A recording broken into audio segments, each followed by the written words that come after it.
Suara tamparan itu pecah di ruang makan, dan 20 pasang mata membeku menatap saya. Bu Hartini, ibu mertua saya, masih mengangkat tangannya di udara. Matanya berkilat penuh kemenangan. Pipi saya panas. Telinga saya berdengung. 3 tahun saya menelan semuanya di rumah ini. Dan malam ini, di depan seluruh keluarga besar Wijaya. Beliau menampar saya seperti menampar seorang pembantu. Nama saya Anissa Rahmawati. 3 tahun lalu, saya melepas karir saya sebagai desainer interior demi menjadi menantu yang baik. Saya pikir kalau saya cukup sabar, suatu hari beliau akan menerima saya. Tamparan itu menyadarkan saya. Beberapa orang tidak akan pernah berubah sampai kita berani menarik garis. Halo sahabat, selamat datang kembali di kanal ini. Kalau kisah ini menyentuh hati Anda, tinggalkan jejak di kolom komentar. Karena di luar sana banyak perempuan yang menanggung hal serupa. Mari kita mulai.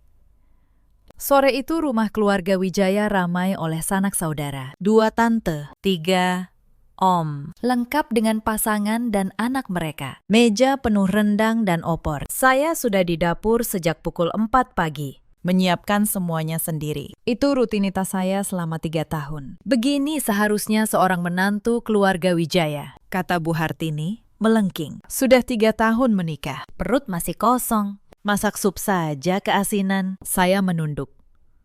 Tangan menekan pipi yang terbakar. Belajarlah dari kakak iparmu, lanjut beliau. Menggenggam tangan Mbak Yuni. Lihat betapa tahu dirinya dia. Mbak Yuni menundukkan kepala. Berlagak perempuan paling berbudi. Ibu, jangan memuji saya berlebihan. Tapi sudut bibirnya melengkung. Senyum licik yang tersembunyi buruk. Suami saya, Mas Gali, berdiri di samping saya. Saya merasakan tubuhnya menegang. Ibu, suara saya keluar luar biasa tenang. Apa yang ibu lakukan? Aku memberimu pelajaran hari ini. Di depan seluruh keluarga. Akan kutunjukkan bagaimana seharusnya menantu bersikap. Saya mengangkat wajah ke arah Mas Gali. Di matanya berkecamuk badai. Tepat 3 detik, dia terdiam. Lalu, saat harapan terakhir saya hampir padam, dia melangkah maju. Menempatkan dirinya di antara saya dan ibunya. Sudah selesai, suaranya rendah. Tapi di keheningan itu, jarum jatuh pun akan terdengar. Bu Hartini terkesiap. Gali, apa-apaan ini? Aku sedang mendidik istrimu. Tidak ada yang perlu mendidik istri saya. Dia meraih tangan saya, lalu menatap semua tamu. Tante, om sekalian, mohon maaf. Makan malam keluarga malam ini berakhir di sini. Gali, jerit Bu Hartini. Semua orang ada di sini. Justru karena itu, beberapa hal perlu diperjelas. Ibu selalu memuji menantu sulung ibu. Baiklah. Mulai hari ini, tinggallah bersama Mas Reza dan istrinya. Anissa dan saya pindah hari ini. Rumah ini memang atas nama saya, tapi karena kalian tidak menyukai istri saya, kami tidak akan tinggal di sini lagi. Gali, kamu tega meninggalkan ibumu demi perempuan ini. Suara Bu Hartini bergetar. Saya hanya meminta rasa hormat untuk istri saya, dan ibu tidak bisa memberikannya. Mas Gali menarik saya menuju kamar. Beraninya kamu? Bu Hartini mengejar. Kalau kamu keluar pintu itu hari ini, lupakan kalau aku ibumu. Mas Gali berhenti. Jantung saya melompat ke tenggorokan. 3 detik keheningan tadi adalah pergulatan batinnya. Tapi dia perlahan berbalik. Dengan tekad yang belum pernah saya lihat. Ibu yang lebih dulu meninggalkan istri saya. Kalau saya harus memilih, saya memilih Anissa. Dia membawa saya ke kamar dan menutup pintu. Di dalam, dia memeluk saya. Maaf, seharusnya aku membelamu lebih awal. Kamu sudah terlalu banyak menderita. Air mata yang saya tahan sekian lama tumpah membasahi kemejanya. Dia mengusap pipi saya yang membengkak. Kita pindah hari ini. Aku punya apartemen kecil di pusat kota. Pekerjaan bisa dicari lagi, tapi istri hanya ada 1. Dari luar, suara Bu Hartini semakin keras. Tega meninggalkan ibunya demi perempuan mandul yang tidak bisa memberi keturunan. Kata-kata itu begitu kejam, hingga para kerabat pun tidak tahan. Tubuh Mas Gali menegang, tapi dia tidak membuka pintu. Mas, aku tidak ingin kamu memutus hubungan dengan keluargamu gara-gara aku, kata saya. Bukankah kita sudah cukup banyak bicara selama 3 tahun? Di depanku, ibu manis di belakangku. Beliau membuat segalanya lebih buruk. Pintu diketuk. Suara Mas Reza. Galih. Buka. Kita semua keluarga. Kenapa harus ribut? Mas Galih membuka pintu. Di ambang berdiri Mas Reza. Di belakangnya Bu Hartini yang pucat dan Mbak Yuni yang kebingungan. Ibu sedang emosi. Yuni bahkan sudah minta maaf, kata Mas Reza. Iya, maaf ya. Ibu sudah tua. Jangan dimasukkan ke hati, kata Yuni enggan. Bu Hartini membuang muka, seolah tidak bersalah. Mas Galih tiba-tiba tertawa dingin. Mas Reza, andai ibu menampar Yuni di depan semua kerabat, apa kamu akan bilang, ibu sudah tua, jangan dimasukkan ke hati? Tidak, karena saat kamu mencintai seseorang, kamu tidak akan membiarkan mereka dipermalukan. Tamparan ini bukan kecelakaan. Ini puncak dari 3 tahun penghinaan. Dia menatap para kerabat. Kalian semua, saksinya. Mulai hari ini, Anissa dan saya hidup terpisah. Saya akan transfer uang belanja tepat waktu. Tapi hanya itu. Beraninya kamu. Bu Hartini mencoba maju. Ditahan Mas Reza. Bu, apa? Keributannya belum cukup besar. Mas Reza jarang meninggikan suara pada ibunya. Saya berdiri menatap kerumunan itu. Selama 3 tahun saya mencoba menyenangkan mereka. Dan imbalannya dipermalukan di depan umum. Dan hari ini saat saya berhenti tunduk, dunia mulai berubah. Setengah jam kemudian, kami mengemasi 2 koper dan keluar. Bu Hartini duduk menangis terseduh. Yuni berpura-pura menghiburnya. Kami pergi. Kata Mas Galih. Kuncinya kutinggalkan di atas meja. Galih, Bu Hartini berdiri. Kalau kamu pergi hari ini, kamu mungkin tidak akan pernah kembali. Ibu, rumah bukan sekadar dinding. Rumah adalah tempat ada cinta dan rasa hormat. Ketika ibu belajar menghormati istri saya akan membawanya berkunjung. Kami pergi tanpa menoleh. Ketika pintu lift tertutup, saya menangis di dada Mas Galih. Bukan karena sakit hati, tapi karena lega. Kita mau kemana? Pulang ke rumah kita sendiri. Rumah yang hanya milik kita berdua. Apartemen itu tidak besar. 2 kamar bergaya minimalis. Terasa dingin tanpa kehangatan. Besok kita buat lebih hangat, kata Mas Galih. Menyalakan lampu. Telepon Mas Galih berdering. Ibu di layar. Dia menolaknya. Besok aku ganti nomor. Kamu juga sebaiknya tidak pakai nomor lama. Aku tahu watak ibuku. Beliau akan pakai segala cara untuk membuat kita kembali. Malam itu, di tempat tidur, saya berbisik. Mas, minggu lalu aku ke dokter. Ada masalah dengan saluran tuba. Kemungkinan hamil alami rendah. Mas Galih berbalik menatap saya. Jadi itu yang dimaksud ibuku dengan mandul. Saya mengangguk. Air mata mengalir tanpa suara. Bodoh. Dia memeluk saya. Anak itu takdir. Aku mencintaimu, bukan kemampuanmu punya anak. Mulai hari ini, kita hidup untuk diri kita sendiri, bukan untuk ekspektasi orang lain. Keesokan paginya, saya bangun dengan suara desis telur di wajan dan pemandangan punggung suami saya yang memakai celemek. Untuk pertama kalinya dalam 3 tahun. Bukan kritik ibu mertua yang membangunkan saya. Saat kami sarapan, bel pintu berbunyi. Mas Galih mengintip. Wajahnya berubah. Mas Reza. Dia masuk dengan sekantong sarapan dan senyum lebar. Ibu mengirim makanan. Beliau bangun pagi-pagi. Khusus membuat sup iga kesukaanmu. Galih, saya tersenyum dingin. Hukuman dulu, baru hadiah. Gaya klasik ibu mertua, Mas Reza. Kalau mau membujuk kami kembali, kamu boleh pergi, kata Mas Galih. Kenapa harus begini? Ibu sudah tua. Apa begitu sulit untuk lebih pengertian? Lalu, apa ibu pernah pengertian pada Anissa? Balas Mas Galih. Tamparan kemarin di depan semua kerabat. Kalau ibu memukul Yuni, apa kamu masih bisa bilang begitu? Mas Reza tidak bisa menjawab. Aku tahu kamu takut ibu pindah ke rumahmu. Jangan khawatir. Aku bayar bagianku. Tapi beliau tidak akan tinggal bersama kami. Ini kata terakhir. Setidaknya bujuk dia. Ibu bilang kalau kalian kembali dan minta maaf, dia akan melupakan segalanya. Untuk apa saya minta maaf? Mas Reza, saya bangkit, menatapnya. Saya yang ditampar. Selama 3 tahun saya bekerja seperti pelayan. Dan imbalannya, tamparan di depan umum. Saya tidak akan minta maaf karena saya tidak bersalah. Kalau ada yang harus minta maaf, itu ibu. Anissa, bagaimana kamu bisa berubah? Saya berubah karena saya sadar rasa hormat tidak didapat dengan kesabaran. Mas Reza menghela napas dan pergi. Di pintu, dia berbalik.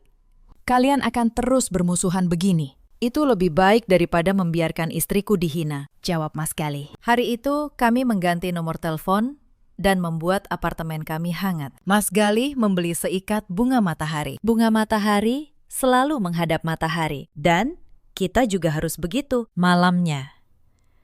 Mas Gali membuka laptopnya. Sebenarnya, sejak tahun lalu aku menyiapkan usaha rintisan bersama beberapa teman. Kalau aku mengundurkan diri dari perusahaan keluarga dan fokus pada usaha sendiri, apa kamu mendukung? Iya, jawab saya tanpa ragu. Apapun keputusanmu, aku ingin membuktikan, bahkan tanpa keluarga, aku bisa memberimu kehidupan yang baik. Tapi pertama, aku ingin mencari pekerjaan. Aku ingin membuktikan pada diriku sendiri bahwa Anissa Rahmawati bukan hanya seorang menantu. Mas Galih menatap saya. Matanya bersinar.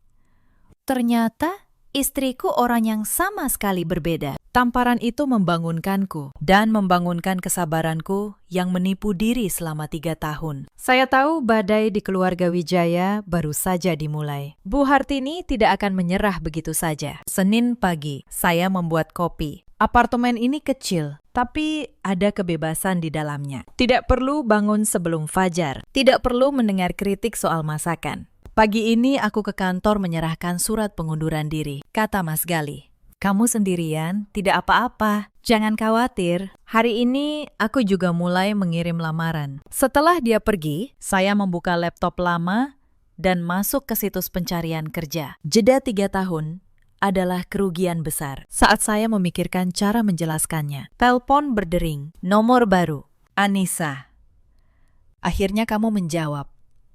Suara Diandra, sahabat saya dari kampus. Panik dan marah. Aku dengar semuanya. Nenek sihir Wijaya itu menamparmu di depan semua orang. Di mana kalian sekarang? Kami di apartemen Galih. Semua baik-baik saja. Bagaimana kamu tahu? Drama keluargamu menyebar kemana-mana. Kakak iparmu, Yuni, memposting status sindiran di media sosial tentang menantu yang tidak tahu menghormati orang tua sampai harus didik. Hati saya mencelos. Yuni, tentu saja. Aku butuh bantuanmu, kata saya. Aku sedang cari kerja, tapi ada jeda 3 tahun. Bisakah kamu merekomendasikan aku? Diandra, direktur seni di agensi terkenal. Tentu, kami sedang mencari desainer seni. Soal jeda. Katakan saja kamu merawat keluarga, itu bukan kebohongan. Saat saya membereskan apartemen, bel pintu berbunyi. Melalui lubang intip, saya melihat Bu Hartini, lelah. Lingkaran hitam di bawah mata, memegang rantang termal. Jantung saya berdebar. Saya menarik napas, membuka pintu sambil menahan rantai pengaman. Selamat pagi, Bu. Bu Hartini tidak menyangka ketenangan ini. Anissa, sayang. Ibu buatkan sup ayam kesukaanmu. Kesukaan saya. Selama 3 tahun, beliau tidak pernah ingat apa yang saya suka. Yuni yang menyukai sup ayam. Terima kasih. Tapi kami sudah sarapan. Saya tidak mengambil rantang itu. Ada perlu apa, Bu? Ibu salah kemarin. Seharusnya ibu tidak mengangkat tangan. Pulanglah. Ibu janji akan bersikap baik. Janji. Saya sudah mendengarnya berkali-kali selama 3 tahun. Bu, kalau ibu benar-benar mengakui kesalahan, katakan langsung pada Galih. Dan soal kembali, kami tidak berencana untuk saat ini. Suara Bu Hartini bergetar. Apa kamu tidak punya hati? Ibu sudah setua ini. Kamu juga perempuan, suatu hari kamu juga akan jadi ibu mertua. Lagi-lagi pemerasan emosional. Bu, selama 3 tahun saya mengerti semua kritik ibu. Tapi apa ibu pernah mengerti saya? Tamparan itu membunuh perasaan terakhir saya. Kalau ibu ingin memperbaiki keadaan, mulailah dengan belajar menghormati saya. Saya membuka pintu sepenuhnya. Pergilah dan bawa sup itu untuk menantu sulung. Dia sangat menyukainya. Wajah Bu Hartini pucat. Beliau tidak menyangka saya mengungkap tipu muslihatnya langsung. Beliau pergi dengan bingung. Saya menutup pintu, bersandar padanya. Jantung berdebar. Telepon berbunyi. Pesan dari Diandra. Riwayat hidupmu sudah diserahkan ke HRD. Besok jam 10 wawancara. Semoga berhasil. Sore harinya, telepon berdering. Tante Ratih, kakak Bu Hartini. Anissa sayang. Tante dengar kamu dan Gali pisah rumah. Ibu mertuamu memang pemarah, tapi dia sudah tua. Apa begitu sulit untuk mengalah? Tante. Kalau tante menelpon untuk menceramahi saya, maaf. Saya sibuk, anak kurang ajar.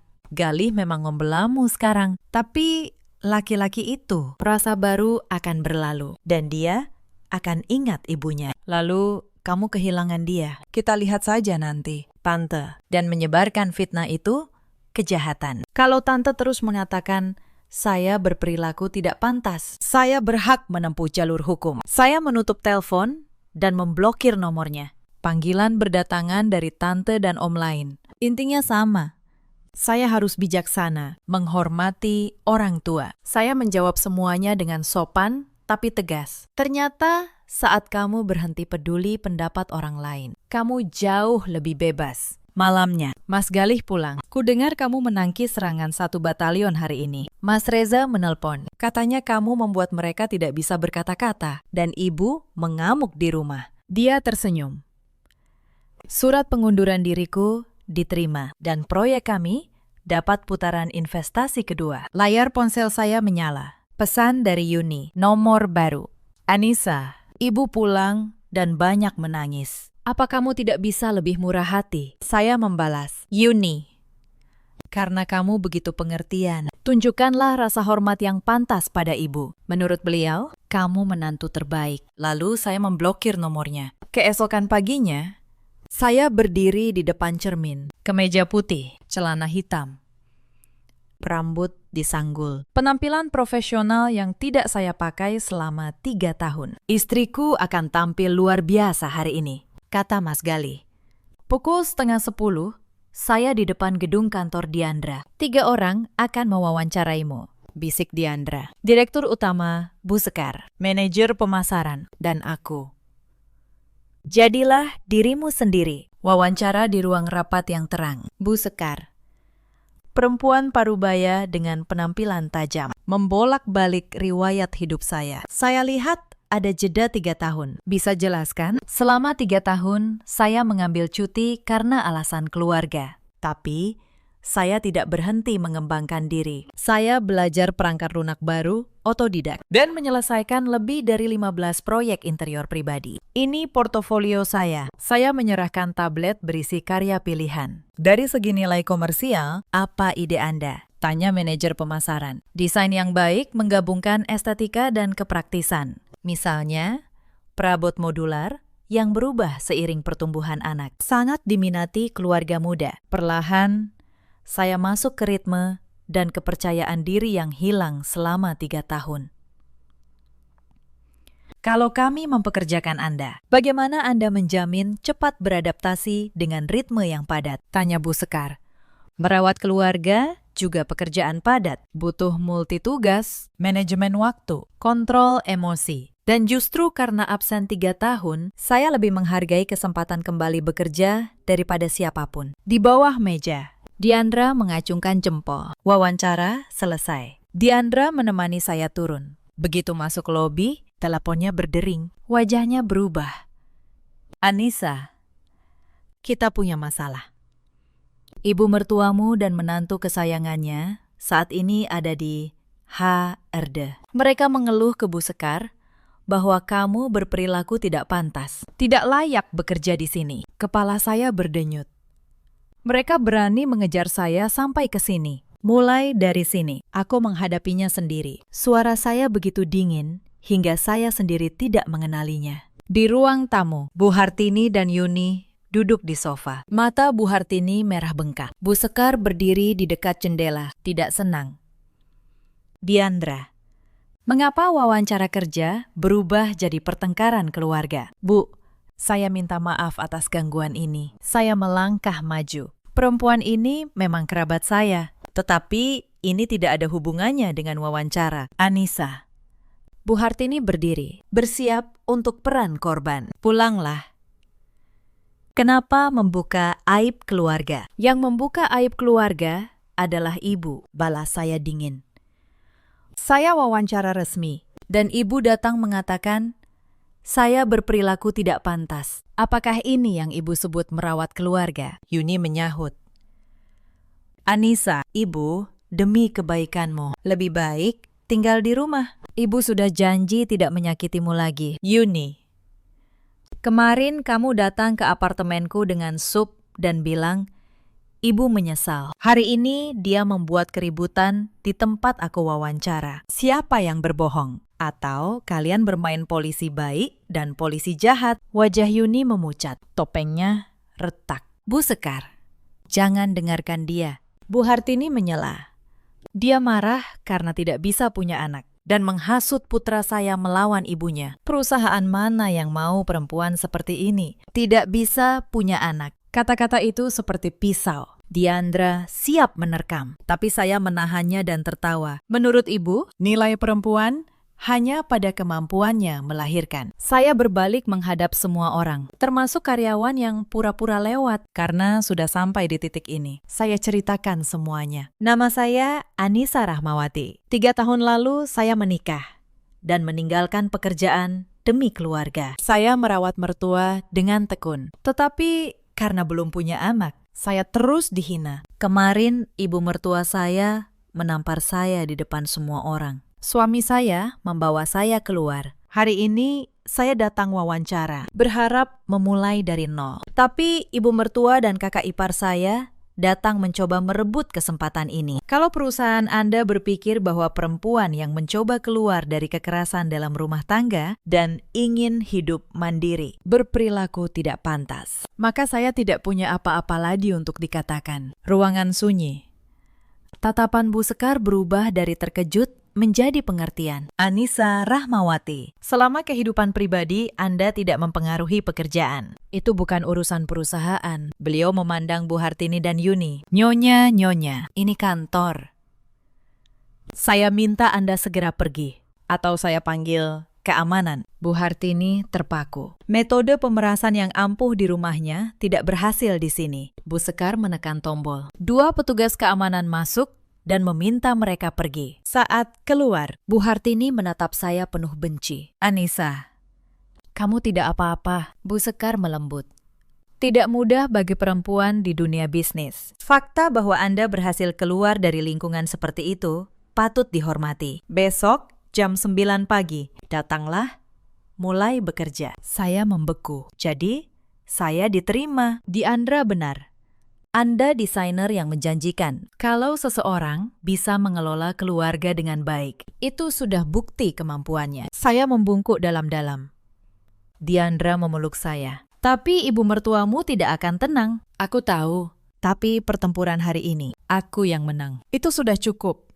Hari pertama kerja. Proyek pertama saya, renovasi pusat komunitas di gedung pabrik tua. Lina, lulusan baru yang pemalu, tapi berbakat. Mengusulkan, menonjolkan balok baja jadi gaya industri. Lalu melembutkannya dengan warna cerah untuk anak dan lansia. Idenya, menyelamatkan desain. Kami menjadi tim yang baik. Saat makan siang, telepon bergetar. Om Bambang, adik Bu Hartini, dengan suara penuh kesombongan. Kudengar kamu sudah dapat kerja. Kamu bisa mengunjungi ibu mertuamu. Minta maaf. Dan masalah selesai. Kalau keberuntungan yang diberikan keluarga Wijaya adalah tamparan di depan umum dan upaya merebut pekerjaan saya, maka saya menolak keberuntungan itu. Anissa Rahmawati, kamu pikir kamu siapa? Saya menutup telepon dan memblokirnya. Belum sempat saya menarik napas. Telepon berbunyi lagi. Kali ini, Tante Rati, kakak ipar Bu Hartini, dengan nada yang dibuat selembut mungkin. Nisa sayang, Tante tahu kamu sakit hati. Tapi orang tua kan kadang keras karena sayang. Coba kamu yang mengalah. Datang sungkem. Nanti semua beres. Perempuan yang baik itu yang bisa menelan ego demi keutuhan keluarga. Tante, jawab saya. Selama 3 tahun, saya menelan ego saya sampai habis. Yang saya dapat bukan keutuhan keluarga, melainkan tamparan di depan 20 orang. Kalau menelan ego adalah syarat menjadi perempuan baik, mungkin saya memang bukan perempuan baik versi keluarga ini. Tante Ratih terdiam. Lalu nadanya berubah tajam, dasar keras kepala. Pantas saja Bu Hartini kesal, saya memblokirnya juga. Lalu om yang lain, lalu sepupu Mas Galih. Satu persatu menelpon dan mengirim pesan, semuanya dengan lagu yang sama. Mengalahlah.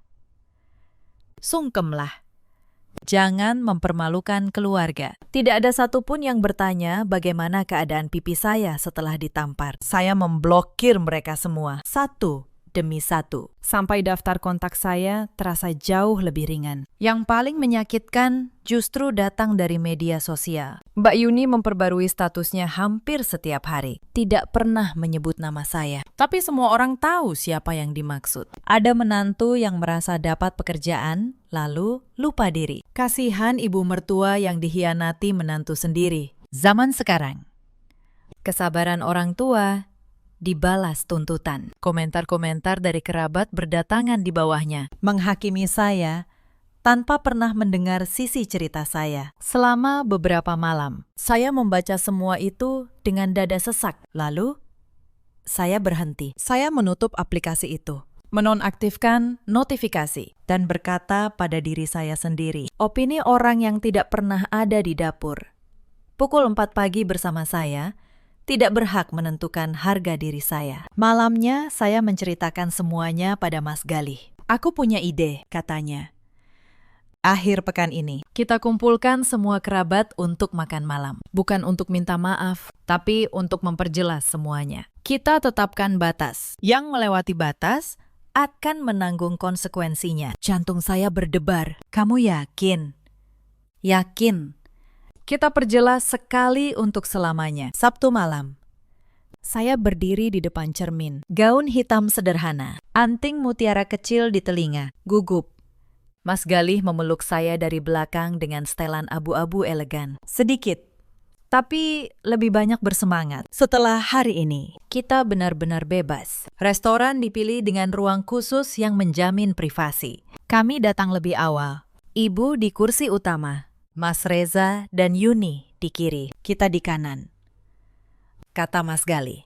Para kerabat berdatangan. Tante Ratih dan Om Bambang tampak malu. Pukul 7 kurang 10. Bu Hartini datang bersama keluarga Mas Reza dengan gaun merah anggur. Tapi lingkaran hitam di bawah matanya mengkhianati keadaannya. Yuni mengikuti, mencoba terlihat patuh. Semua sudah datang. Silakan sajikan makanan, kata Mas Galih. Makan malam berlangsung dalam keheningan canggung. Setelah semua meletakkan alat makan, Mas Galih memecah keheningan, memegang tangan saya. Aku mengumpulkan semua orang untuk mengumumkan beberapa hal secara resmi. Pertama, Anissa dan aku pindah ke apartemen kami sendiri. Ibu bisa tinggal di rumah lama atau menyewakannya.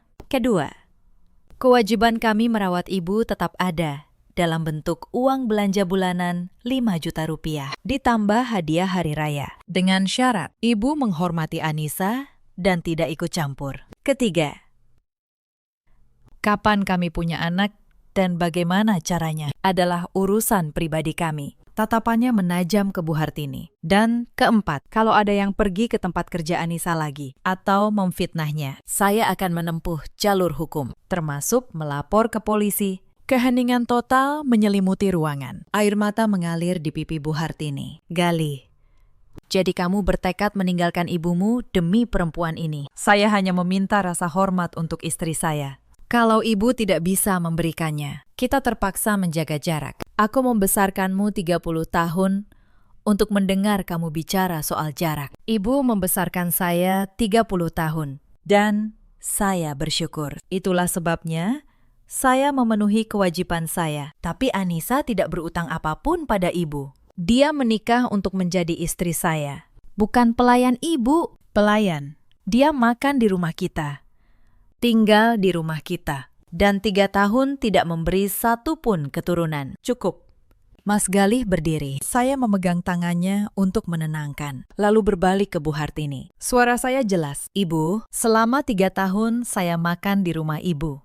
Tinggal di rumah ibu. Karena itu, hari ini, di depan semua kerabat, saya ingin membuat perhitungan. Saya mengeluarkan sebuah buku catatan kecil dan membukanya. Tahun pertama, saya berhenti bekerja. Pekerjaan rumah tangga. Upah harian paling rendah, Rp50.000 sebulan. Setahun 18 juta. Tahun kedua, ibu operasi kantong empedu. Saya merawat di rumah sakit 28 hari. Jasa perawat saya hitung 150.000 sehari. Totalnya 4.200.000. Tahun ketiga, rumah direnovasi. Saya mengawasi 3 bulan. Gaji mandor 5 juta. Totalnya 15 juta. Saya mengangkat mata selama 3 tahun. Pekerjaan gratis yang saya lakukan untuk keluarga Wijaya, kalau dinilai dengan uang. Totalnya Rp37.200.000.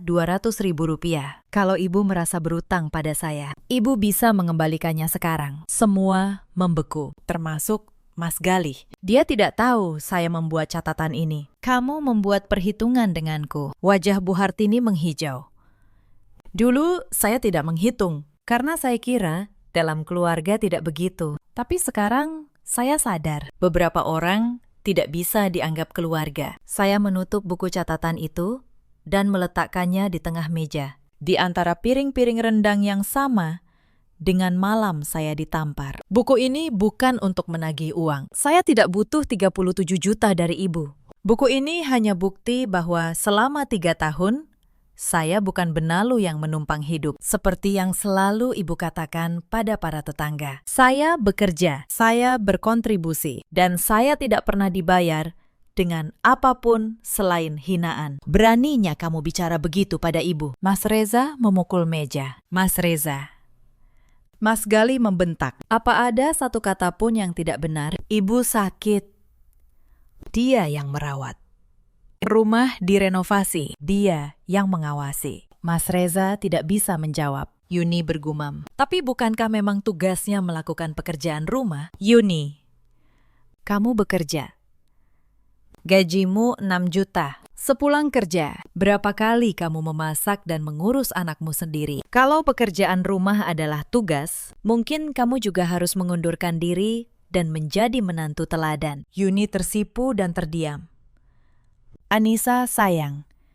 Ibu mertuamu hanya bilang beberapa kata. Om Bambang menengahi. Om, kalau kemarin ibu mertua datang ke tempat kerja Om dan mengatakan di depan kolega bahwa Om berperilaku tidak pantas, apakah Om tidak akan marah? Om Bambang terdiam. Bu Hartini tiba-tiba menangis sejadi-jadinya. Aku membesarkan anak yang tidak tahu berterima kasih. Seandainya saja aku mati. Lagi-lagi, trik yang sama. Dulu, saat beliau menangis, saya akan luluh.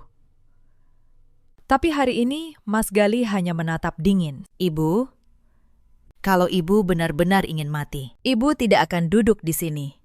Ibu hanya ingin semua orang berpikir, saya tidak tahu berterima kasih. Dan Anissa, jahat. Tangisan berhenti. Bu Hartini mengangkat kepala.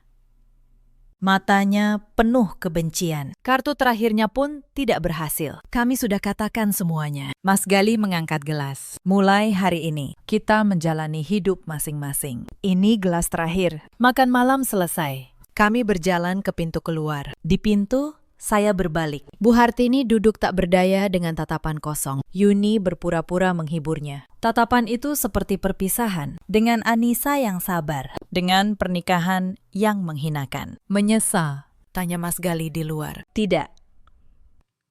Hanya lega. Apapun yang terjadi, kamu ada di sisiku. 3 hari kemudian, saya resmi mulai bekerja. Kehidupan saya berjalan lancar. Sampai suatu hari, Diandra menelpon saat saya lembur. Anissa, ibu mertuamu beraksi lagi. Dia menelpon klienmu dan bilang kamu punya masalah integritas, menuntut agar kamu diganti. Saya memegang telepon begitu erat hingga kuku menancap di telapak tangan. Untungnya klien itu cerdas, tidak percaya, dan menelpon perusahaan untuk konfirmasi. Sore harinya, saya dan Lina menemui klien itu, seorang perempuan paruh baya. Saya minta maaf atas gangguan ini. Ibu mertua saya melampiaskan amarah pada pekerjaan saya. Beliau melambaikan tangan. Anissa sayang, saya mengagumimu. Keluar dari lingkungan seperti itu dan bekerja secemerlang ini. Saya juga pernah jadi menantu saat ibu mertuamu menelpon. Awalnya saya marah, tapi lalu saya berpikir, kalau dia benar, kenapa menelpon diam-diam? Tapi kamu harus menyelesaikan ini. Kamu desainer, reputasi adalah segalanya. Keesokan harinya, saya ke firma hukum dan bertemu Pak Bagus. Bu Anissa, kasus Anda jelas. Penyerangan di hadapan saksi adalah penganiayaan ringan. Fitnah di tempat kerja adalah kejahatan kehormatan. Bisa dituntut permintaan maaf di depan umum dan ganti rugi. Saya ingin menuntut, bukan soal uang. Saya ingin dia mengerti, ada harga yang harus dibayar. Baik. Tapi Anda harus mengumpulkan bukti, kesaksian saksi, laporan medis tentang memar, dan bukti dia menelpon tempat kerja Anda. Saksi banyak. Laporan medis ada. Foto pipi saya ada. Kolega bisa bersaksi soal telepon ke kantor. Cukup. Pertama kita kirim surat somasi. Kalau dia menolak, kita maju ke pengadilan. Saya menceritakan semuanya pada Mas Galih. Kalau kamu menuntut, tidak akan ada jalan kembali, katanya.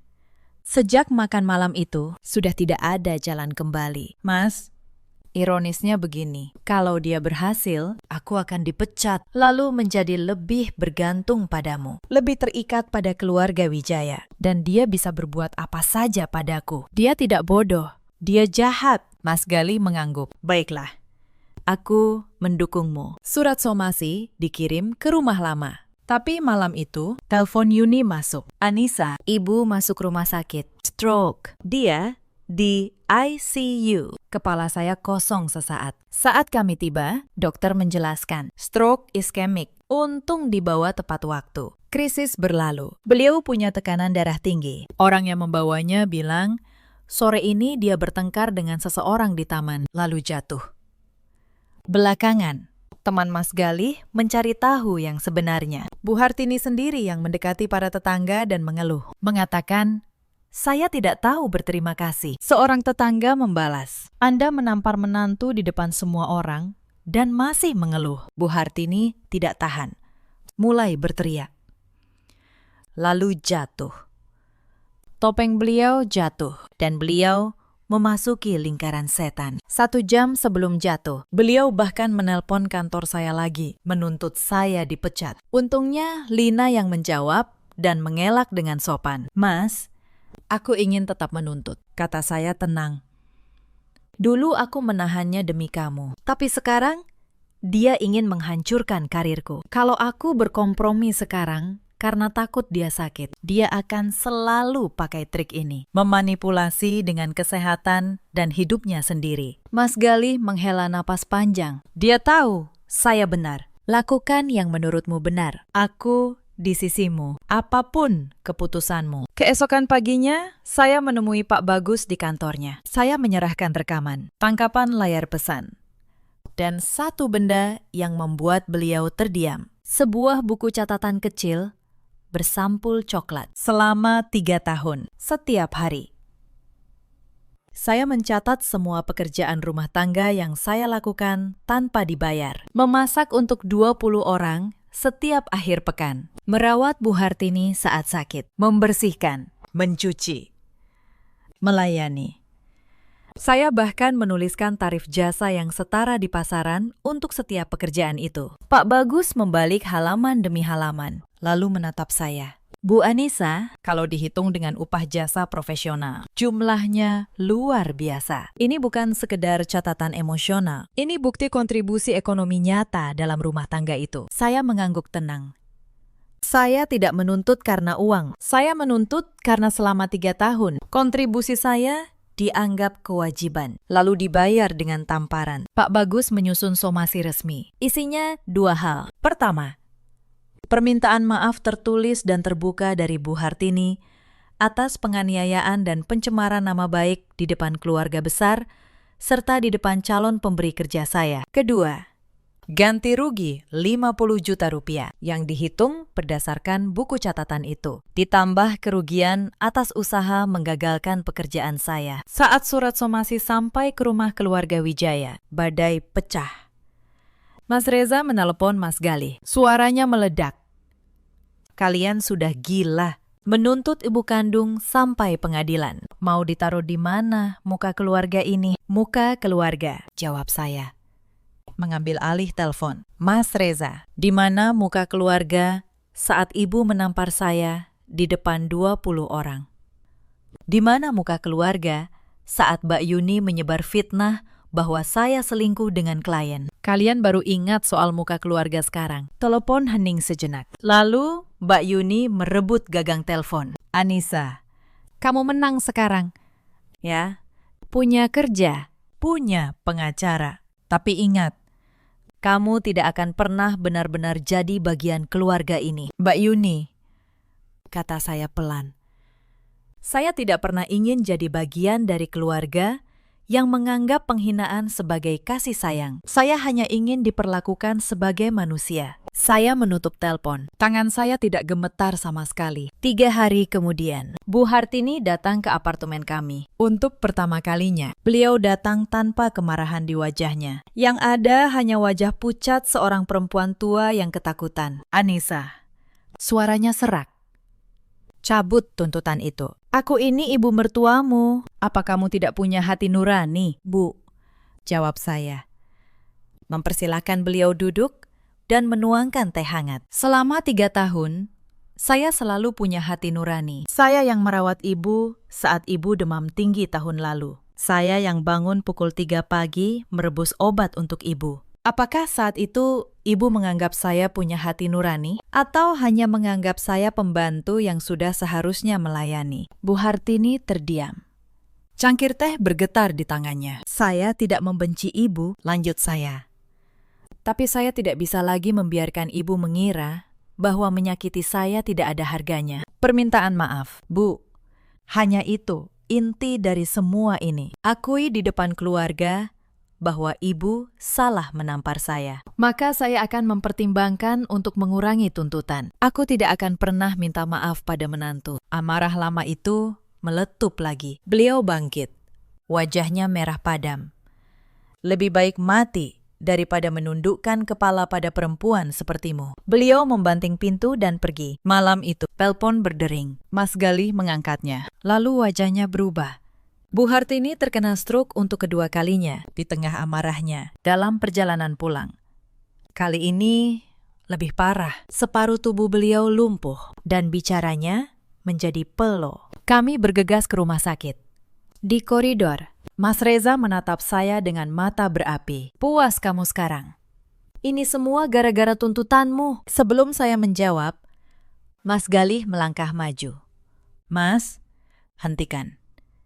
Ibu terkena stroke pertama jauh sebelum somasi itu ada, karena tekanan darahnya sendiri yang tidak pernah beliau jaga, dan karena amarahnya sendiri yang tidak pernah beliau kendalikan. Jangan timpakan semuanya pada Anissa. Selama 3 tahun, siapa yang merawat ibu? Bukan kamu, bukan Yuni. Anissa? Mas Reza terdiam. Untuk pertama kalinya, kehilangan kata-kata. Saya melangkah masuk ke kamar perawatan. Bu Hartini terbaring. Separuh wajahnya tidak bisa digerakkan. Melihat saya, mata beliau berkaca-kaca. Bibir beliau yang pelo bergerak susah payah. Nisa. Saya mendekat. Untuk sesaat, semua dendam itu terasa hambar di hadapan seorang manusia yang begitu rapuh. Bu, istirahatlah. Tuntutan itu saya hentikan.